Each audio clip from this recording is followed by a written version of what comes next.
Bueno, seguimos con la segunda parte de las teorías del aprendizaje. ¿Se acuerdan que en la primera clase hablamos de teorías estímulo-respuesta en un primer grupo y en un segundo grupo sobre las teorías cognitivas? Son mis favoritas.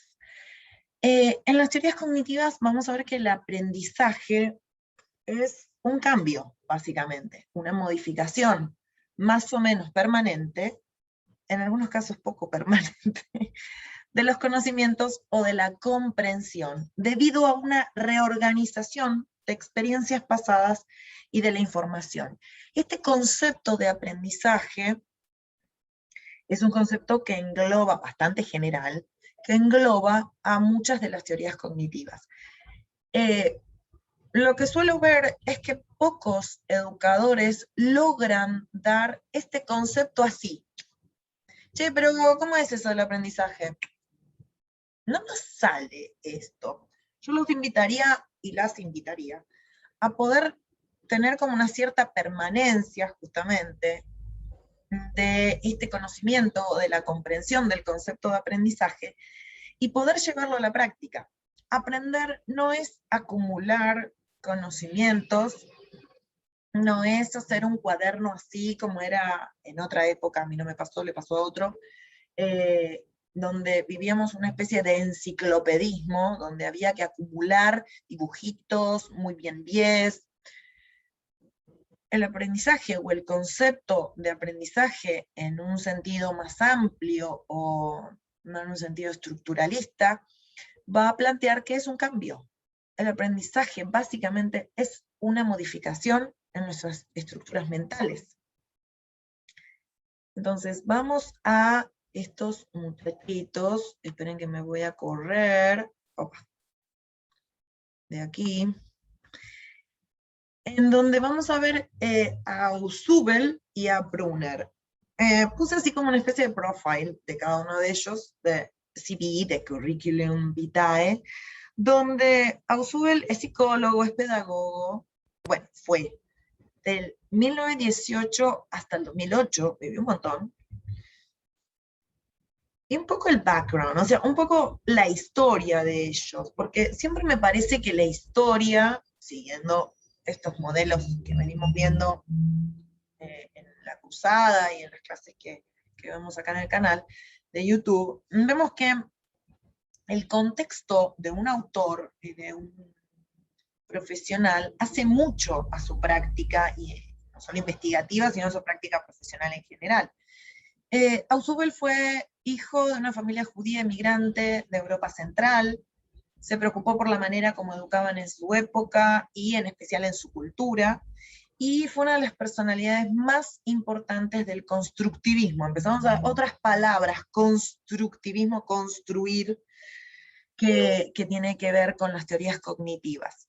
Y por su lado Brunner, que bueno, es súper top, el señor de Duke University, y todo así, súper yankee, Harvard, Oxford, todas las cocardas tenía el señor, y desarrolló una teoría constructivista del aprendizaje, siempre constructivista porque se construye, en la que, entre otras cosas, describió el proceso de aprender, los distintos modos de representación y las características de una teoría de la instrucción.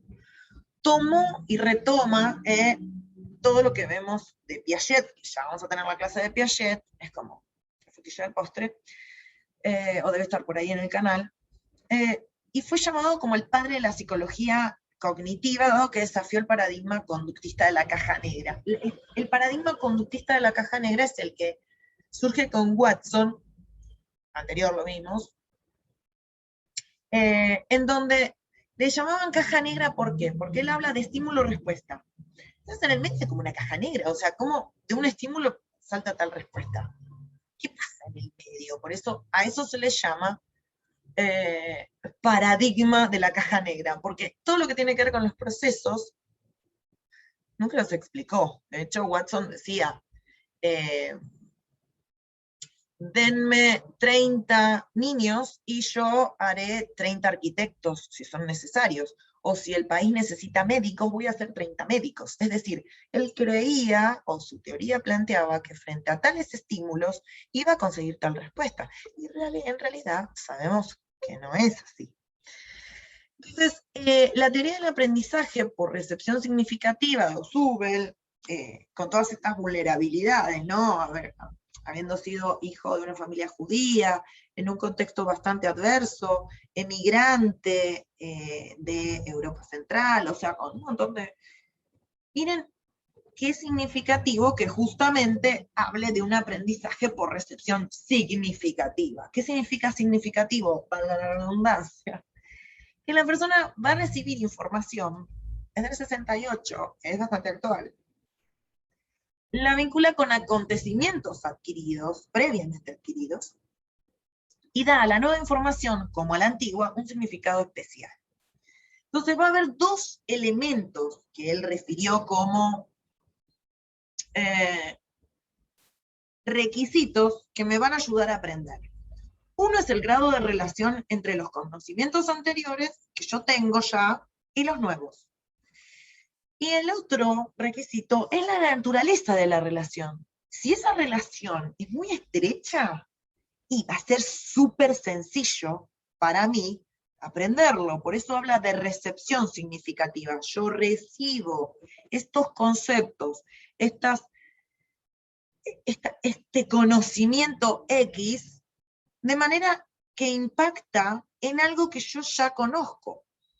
Siempre es cierto que hay momentos del aprendizaje en donde va a ser mucho más difícil. Por ejemplo, estas clases o estas cuestiones para ustedes, o para personas que recién arrancan en el estudio de las teorías del aprendizaje, es ¿de dónde me agarro para estudiar esto? Esto es un chino, esto es imposible de abordar porque es todos conceptos nuevos.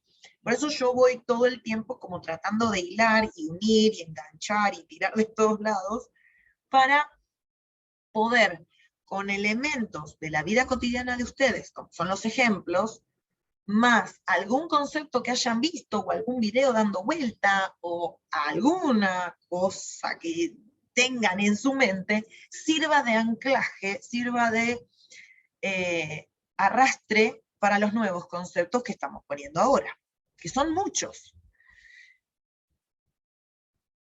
Y también va a hablar de un proceso de asimilación, y digo también porque Piaget van a ver que habla un montón del tema de asimilación-acomodación como dos conceptos sumamente claves en la teoría piagetiana, y va a decir que este proceso es un proceso por el cual se almacenan nuevas ideas en superrelación con ideas relevantes presentes en las estructuras cognitivas. Es decir, esto también es un observable para ustedes. Para nosotros es mucho, digo, para nosotros los seres humanos, es mucho más sencillo aprender algo nuevo si lo enganchamos con algo que ya sabemos.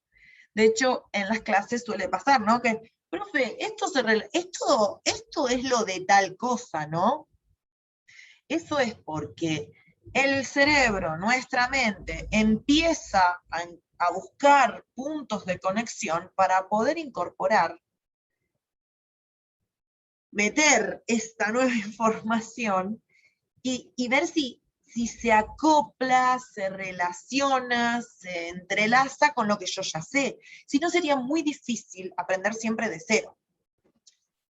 Entonces, nuestras estructuras cognitivas, si bien digo, que se formaron a partir de aprendizajes anteriores, nos van a condicionar los próximos aprendizajes.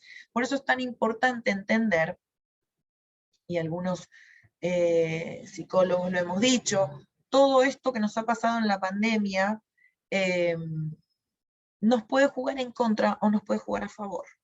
Todo lo vamos a ver más adelante. ¿Por qué? Porque por ahí pudimos aprender cosas que tal vez nos van a servir de ayuda más adelante.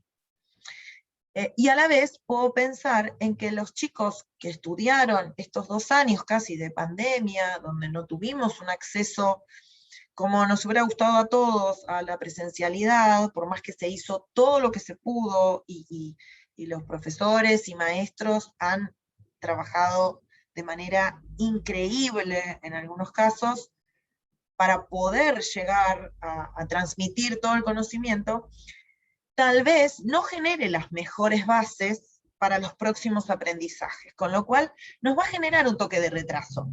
Bueno, vamos a ver cómo hacemos, pero lo tenemos que saber, ¿no? Que 2 años sin esta presencialidad, que hoy entendemos que es súper importante, por ahí nos implique que vamos a tener que hacer un esfuerzo un toque más potente para la próxima, ¿no?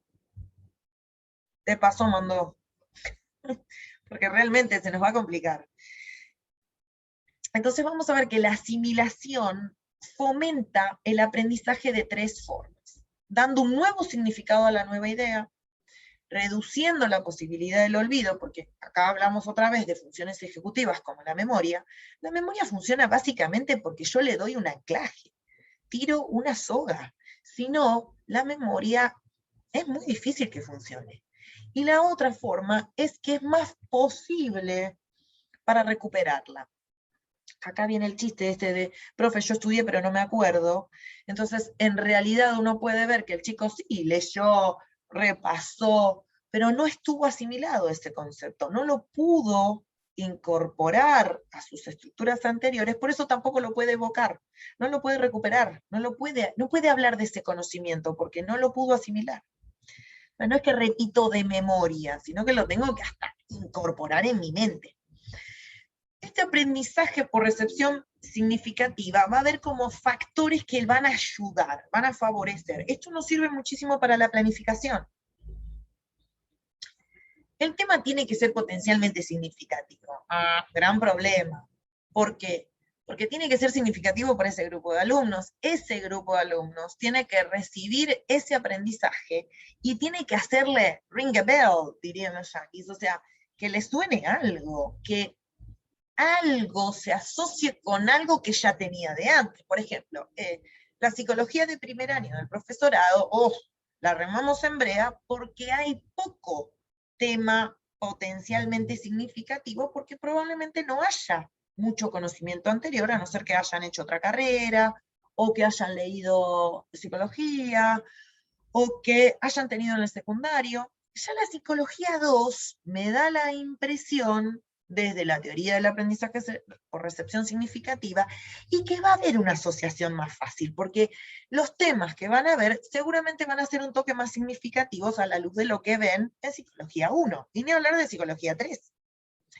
Otro elemento o factor que favorece va a tener que ver con la disposición para el aprendizaje. Acá nos tapó el agua. ¿Qué quiere decir? El hábito, ¿no? El mecanismo psíquico por el cual relacionamos un material nuevo con el aprendizaje anterior de forma útil y significativa. Esto a su vez es fomentado por el profesor, siempre nos echamos la culpa, pero también es cierto que hay personas, yo relaciono todo demasiado por ahí, pero hay personas que tienen como facilidad y otras que no.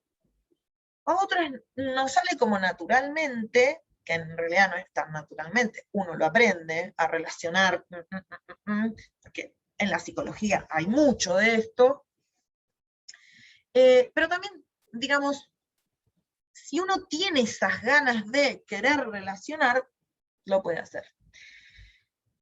Otro factor es la presentación del nuevo material. Es decir, si yo, bueno, acá trato de que haya un PowerPoint con unos dibujitos, con una cosa, mi tono de voz, el setting, si pudiera tener otro setting, por ahí estaría más divertido, pero la presentación de las ideas centrales, integradoras, subrayar las definiciones, por ejemplo, esto que yo estoy poniendo los elementos, los factores que favorecen el aprendizaje por recepción significativa en negrita con una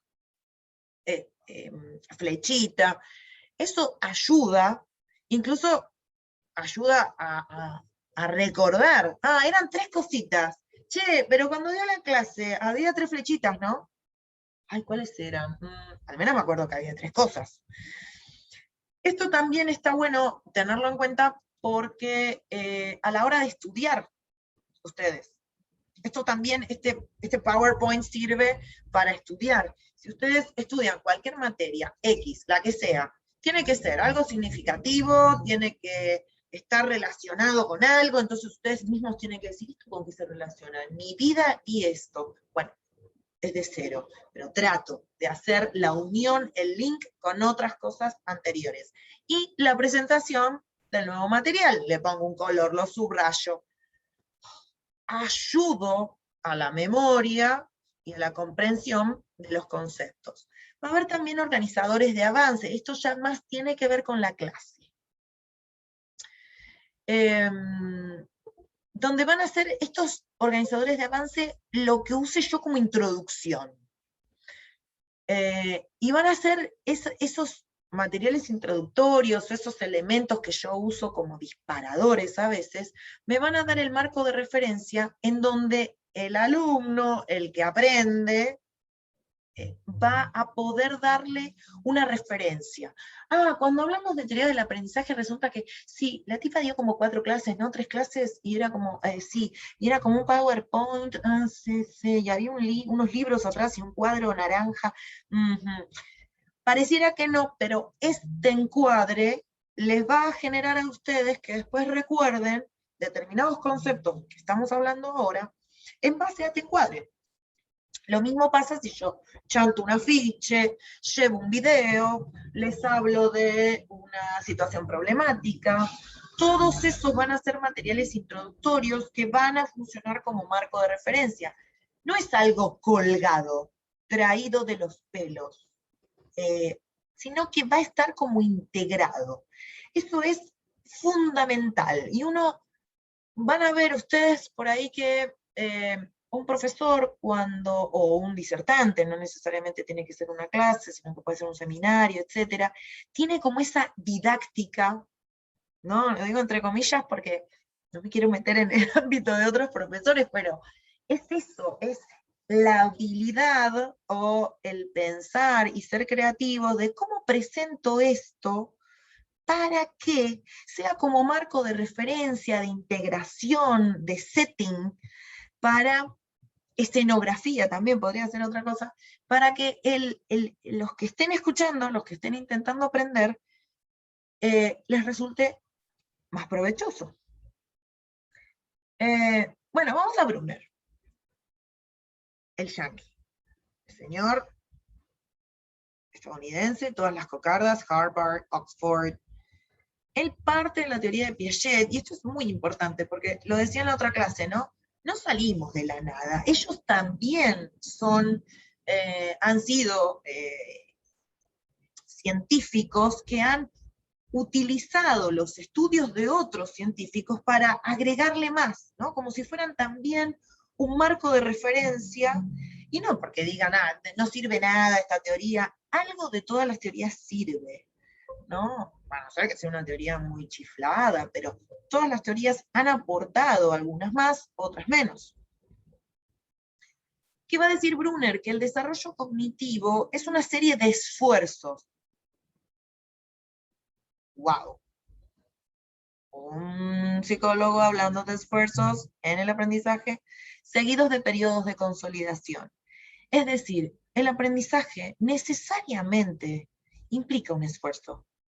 Y no creo que esté diciendo nada raro, Brunner, ¿no? Lo sabemos todos. Y no me refiero al esfuerzo de, ay, no puedo, no duermo, no salgo a bailar, eso es otro tipo de esfuerzo, sino que esfuerzo cognitivo. A eso se está refiriendo, ¿no? De, a ver, hay un momento que uno dice, ay, ¿qué es esto? ¿Qué dice? Es como el momento de esfuerzo, le digo yo. Es como que nuestro cerebro, nuestra cabeza, nuestra mente, llámenle como quieran, no importa. Está diciendo, a ver, fíjate, ¿qué es eso? Y en vez de estadios, como vamos a ver en otro video que habla Piaget, habla de modelos de aprendizaje, que también es bastante interesante y que se usa muchísimo en muchos ámbitos de aprendizaje. Tenemos 3. El enactivo, el icónico y el simbólico. El enactivo va a ser haciendo cosas, actuando, imitando, manipulando objetos. Piensen ustedes que esto es básico en nuestra vida.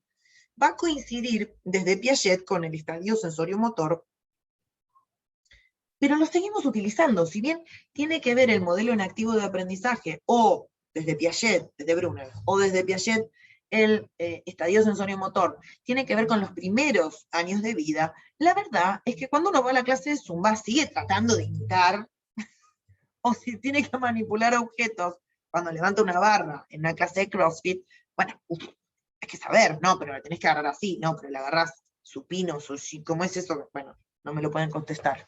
Pero si lo agarro así, lo agarro así. Es por manipulación de objetos y por imitación. Aprendo haciendo. No tengo otra manera de aprender si no meto mano. En el icónico, fíjense que vamos como en grado de complejidad y avanzamos en edad y en capacidades cognitivas.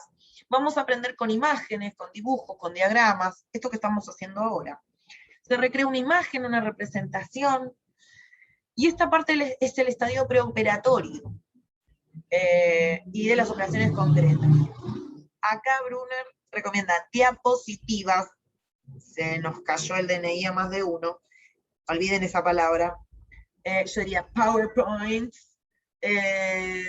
películas, televisión, es decir, imágenes, que ayuden a formar imágenes. Yo estoy segura que si ahora yo les digo imágenes de estas clases sobre teoría del aprendizaje, sale la del perrito con la comida y el silbato, seguro. No me contestan, bueno, después me dicen. Y el simbólico es el más avanzado de todo, que tiene que ver con la palabra escrita y hablada, es decir, con el lenguaje. Fíjense que en este momento nosotros tenemos como un entrelazamiento de todos. Un poquito de inactivo, no sé si tanto, tal vez en algo yo estaría como mostrándoles, si ustedes, la idea sería que lo imiten, un poquito no, esa parte no, pero sí el icónico y el simbólico, es decir, hay diagramas, hay imágenes, hay dibujos, y a la vez está la palabra escrita y hablada. En la categorización que él habla, o sea, ya vamos cada vez más avanzado, va a hablar de procesos de organización e integración de la información, ya cuando estamos hablando de cosas más complejas, con otra información aprendida anteriormente. Ya no habla de asimilación, como nos decía Dussubel, sino que, o como decía Piaget también, sino que va a decir, epa, paren, acá no solo asimilamos, sino que organizamos e integramos la información con otra información que teníamos aprendida anteriormente. Fíjense que da también esta cosa de esfuerzo. Tengo que ponerme a ordenar ideas, dale, o a integrar ideas, sí, hay que hacerlo. ¿Y cuál es la función de todo esto? ¿Para qué?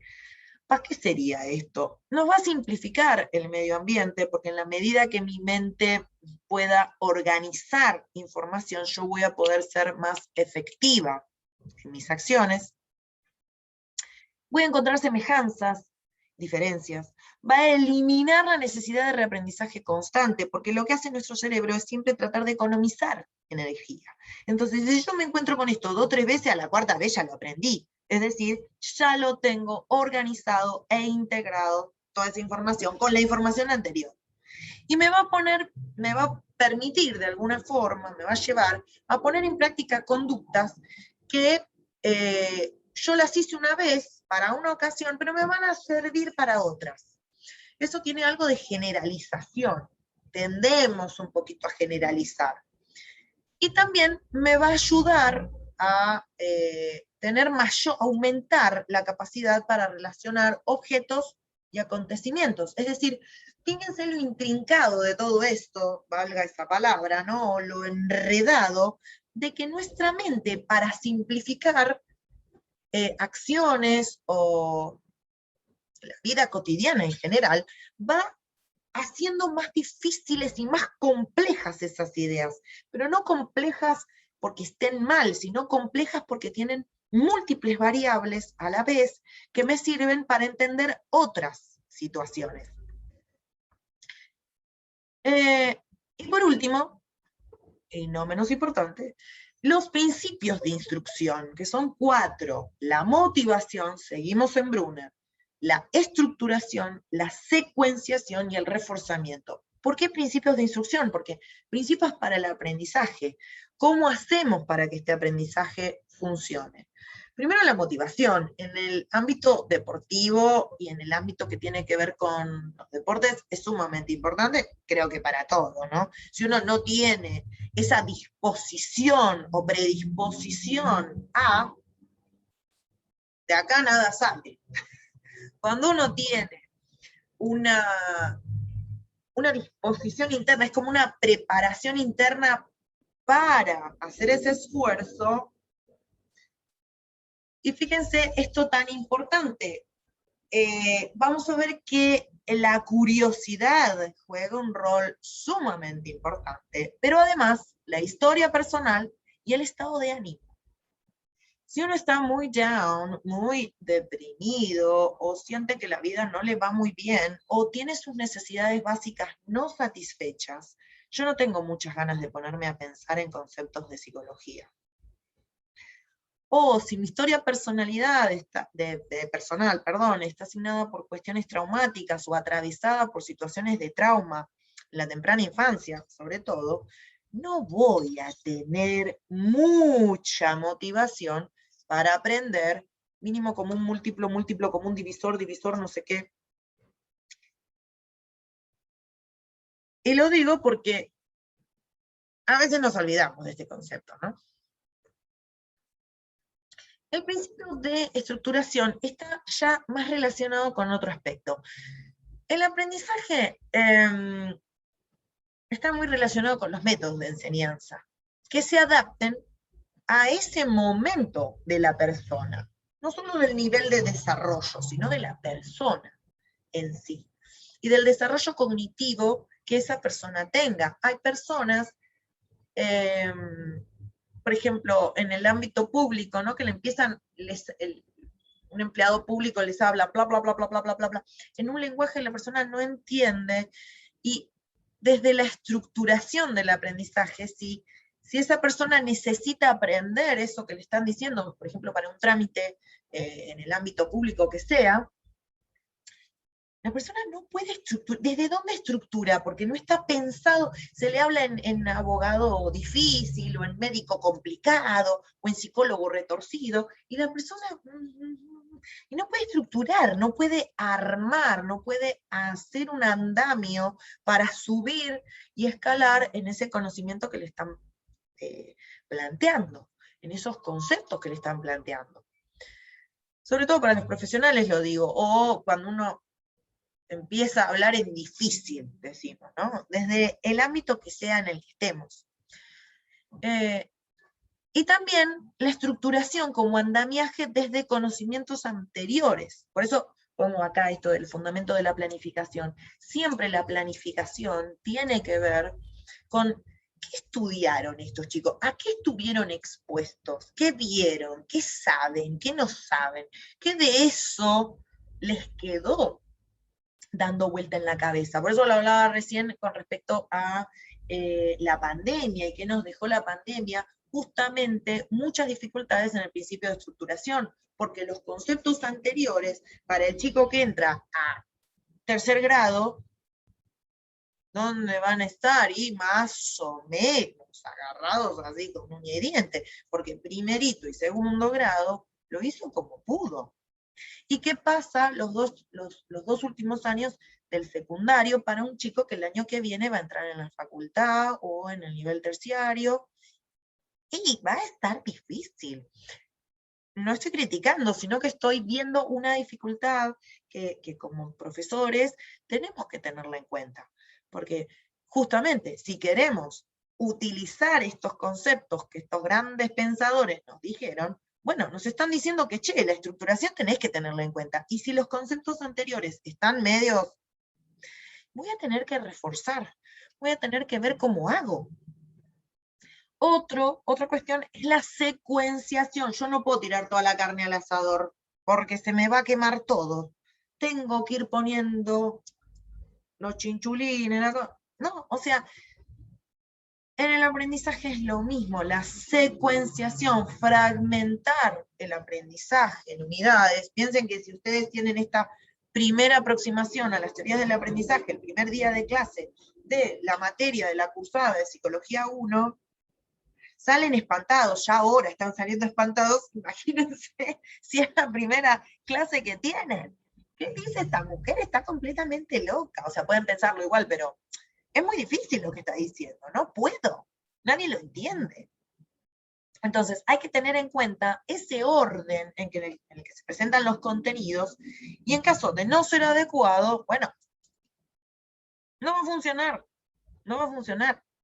Y otra vez, miren qué bueno esto, porque se nos empieza a meter la teoría del estímulo-respuesta adentro de las teorías cognitivas, que se supone que son un poco más avanzadas. El refuerzo aumenta la posibilidad de que una conducta se repita. ¿Cómo? Con retroalimentación, con recompensas. Nos vemos en la tercera clase. Los espero.